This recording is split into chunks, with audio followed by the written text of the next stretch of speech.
Platicaremos con Jorge Aljovín, que es especialista en temas políticos, bueno, sobre todo lo que está pasando ya después de esta elección judicial del pasado domingo. Le decíamos que ya hay virtuales ganadores pues en la Suprema Corte de Justicia de la Nación. También pues acá en el estado de Sonora ya se daban a conocer pues datos importantes, nombres y hasta renuncias, le decíamos ayer aquí en cargos al estado de Sonora. Para hablar de este tema y hacer un análisis de lo que ha ocurrido en los últimos días, saludo a Jorge Aljovín. Jorge, muy buenos días. Hola, muy buenos días, mi querida Karina. Un Qué, gusto escucharte. qué movido has de tener ya la agenda desde hace días, ¿no? Bastante Sí, movidita la agenda y también la elección judicial a sí. propósito de la elección que se celebró el pasado domingo 1 de junio. ¿Qué lectura le damos a estos resultados, a lo que ocurrió? Bueno, ya veíamos que el virtual ganador, bueno, es Hugo Aguilar Ortiz. Así es, para Coméntanos. sorpresa de muchos, Hugo Aguilar ha llegado a la Suprema Corte. Me parece que desde el punto de vista político y sobre todo significativo, que es algo importante para el proyecto de la Cuarta Transformación, lo que se está demostrando no solamente es la democratización del poder judicial, sino la llegada de una persona de extracto indígena, de Oaxaca, mixteco, y podríamos decir en palabras del propio movimiento de la Cuarta Transformación, es que se han acabado los privilegios y una persona de a pie ha llegado a la cabeza de la Suprema Corte, o en otras palabras diríamos de Juárez a Aguilar. Pues finalmente la Suprema Corte está encabezada no solamente por ciudadanos, por personas que han ganado el voto popular, sino también por una persona con estas características de una acendrada y una carrera ligada a las comunidades indígenas. Pero esa es la visión que tiene el propio proyecto de la Cuarta Transformación, pero también así como las cosas se pueden ver como el vaso medio lleno, también se puede ver medio vacío. Y desde el lado de la oposición, si todavía existe en Sí. este sentido una oposición de carácter de partidos políticos, que me parece que está bastante débil en el país, lo que se está comentando es que no tiene una experiencia, no tiene un Ujú. oficio como jurista dentro de la propia Suprema Corte, y que más bien se trata de un operador del proyecto de la 4T. Entonces me parece que en este sentido habrá que dar el beneficio de la duda. Me parece que desde el punto de vista significativo, político,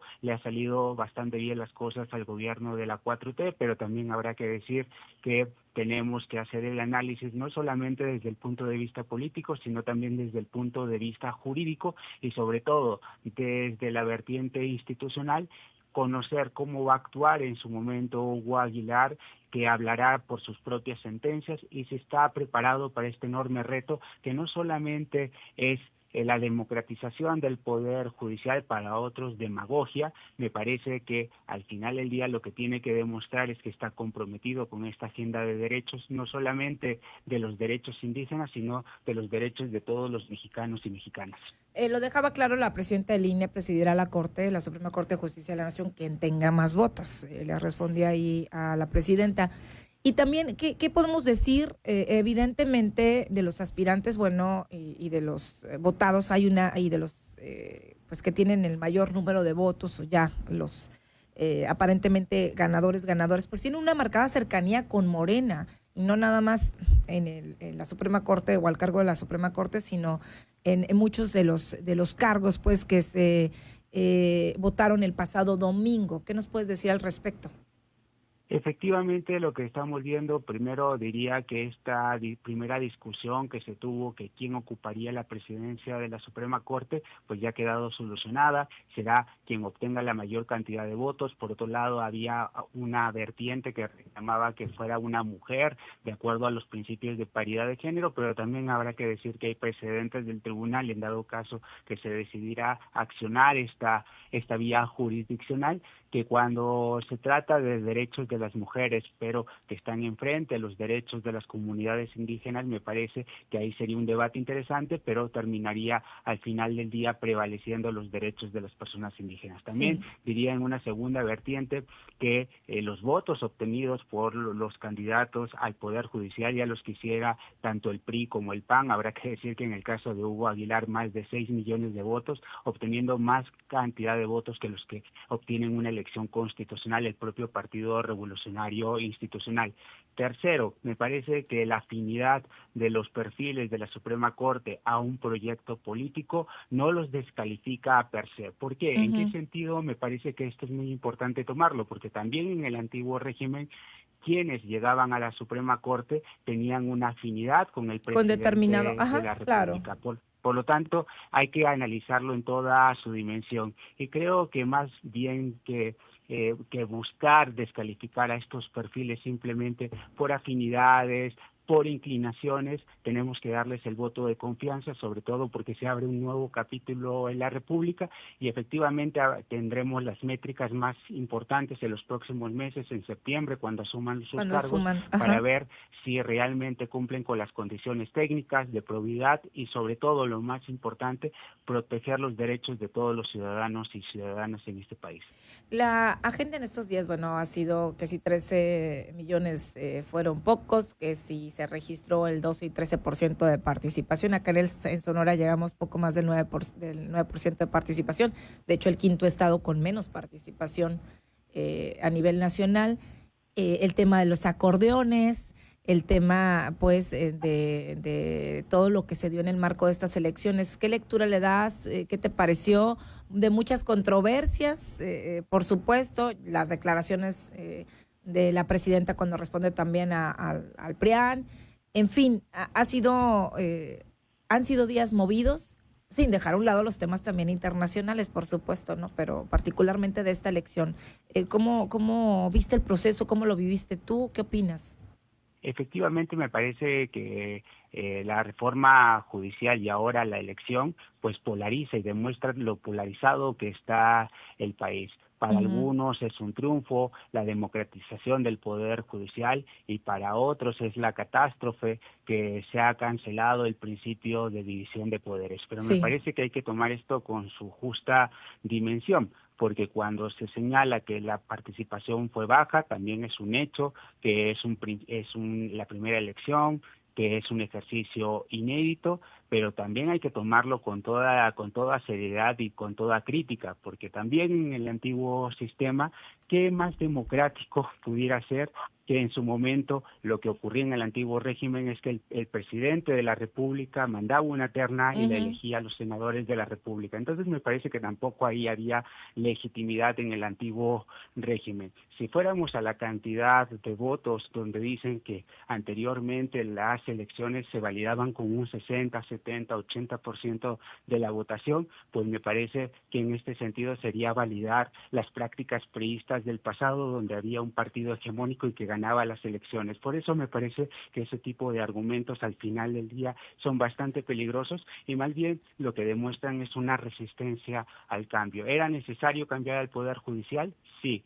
Pero creo que lo que sí debe tomar en cuenta el actual gobierno, el oficialismo, es que no todo es mil sobre hojuelas y que habrá que tomar las fallas que se tuvieron en esta elección judicial de cara al 2027, donde habrá que ver qué áreas pues, se pueden mejorar, la del Sí. presupuesto, la de la selección de los perfiles, la instrumentalización de la propia elección, el diseño de las boletas. Por lo Ahora tanto, son hay muchas 9. partes que hay que mejorar. Ahora son 9, pues también quienes estarán o comprenderán la Suprema Corte de Justicia de la Nación. Yo creo que aquí lo que debe importar finalmente, bueno, es cuando se hace todo esto de la reforma, ya para cerrar, Jorge, pues son los argumentos que en su momento impulsó el expresidente de México para echar a andar esta reforma, que pues entre estirones, jalones y lo que resulte, pues finalmente ya se dio, o sea, se cumplió, se concretó, pues, pero lo importante, pues ya es, creo, es lo que sigue finalmente, cómo se responde, si en efecto, pues los argumentos que presentaron para hacer todo esto, pues funcionan, ¿no? Eso es lo que tenemos que ver, que revisar en el tiempo futuro. Efectivamente, la reforma es constitucional, Ujú. ya se celebró la primera elección judicial, seguir discutiendo sobre si estamos de acuerdo o no con la Ya no tiene reforma caso. judicial me parece que es un debate estéril. Ajá. Efectivamente, hay que seguir adelante y así como se habla tan mal de esta reforma judicial, simplemente me gustaría destacar dos puntos que me parecen que son positivos. Por primera vez tendremos una mayoría de mujeres en la Corte, por otro lado tendremos un presidente de la Suprema Corte de extracto indígena y por otro lado también los perfiles de la Suprema Corte y de todos los cargos del Poder Judicial están siendo sometidos al escrutinio público. Estamos revisando si tienen vínculos o no con el crimen organizado, Ujú. si cumplen con los requisitos de probidad y eso creo que será lo importante en los próximos días cuando Sí. se lleve el cómputo de los otros cargos, donde también tendremos que ver en la vertiente internacional cuál será la posición que tomará Ujú. el gobierno de Estados Unidos y sobre todo la propia Secretaría de Estado de Marco Rubio, que estará con la lupa en México Bien viendo puesta. si estos jueces cumplen con este tipo de requisitos. Sí, porque ese es el trabajo posterior. Hablando con autoridades estatales, nos explicaban eso, pues no nada más ya votamos, o sea, hay que hacer todo a detalle la revisión, si cumplen o no, si son los perfiles idóneos y bueno, ya si después de toda esta revisión por parte de las autoridades, pues se les entregará su constancia ya que los acredite en determinado cargo a nivel federal o en lo que respecta a cada estado. Entonces esto es importante porque pues ya hemos hablado también de candidatos, candidatas que en su momento fueron denunciados por estar presuntamente ligados al narcotráfico u a otras actividades. Entonces creo que sí es importante este tema que comentas. ¿Cómo cerramos, Jorge Aljovín? Mira, simplemente lo que yo diría es que con los nuevos juzgadores que tendremos en el país, más que descalificarlos personalmente, creo que tenemos que darles un voto de confianza, el beneficio de la duda y sobre todo fiscalizar sus propias resoluciones y más que tener una resistencia al cambio y decir que no se puede tener un sistema judicial que sea honorable en el futuro a partir de esta elección judicial, más bien tendremos que calificarlos por sus propias acciones y Acciones. veremos si este cambio fue positivo o no para el país, pero démosle el beneficio de la duda. Ya les exigiremos también y tendrán que responder, por supuesto. Muchísimas gracias, Aljovín. ¿Dónde te encontramos? ¿En qué redes sociales? Mira, me pueden encontrar en TikTok como en YouTube y como @Jorge Aljovín. Y te agradezco siempre, mi querida Karina, por este tipo de espacios para discutir, para dialogar. Y esto es lo que tiene la democracia, que se pueden poner los argumentos sobre la mesa y creo que tenemos que abonar al clima de pacificación y bonomía en la política nacional. Muchísimas gracias, Jorge. Bonito día. Igualmente para ti, mi querida Saludos. Karina.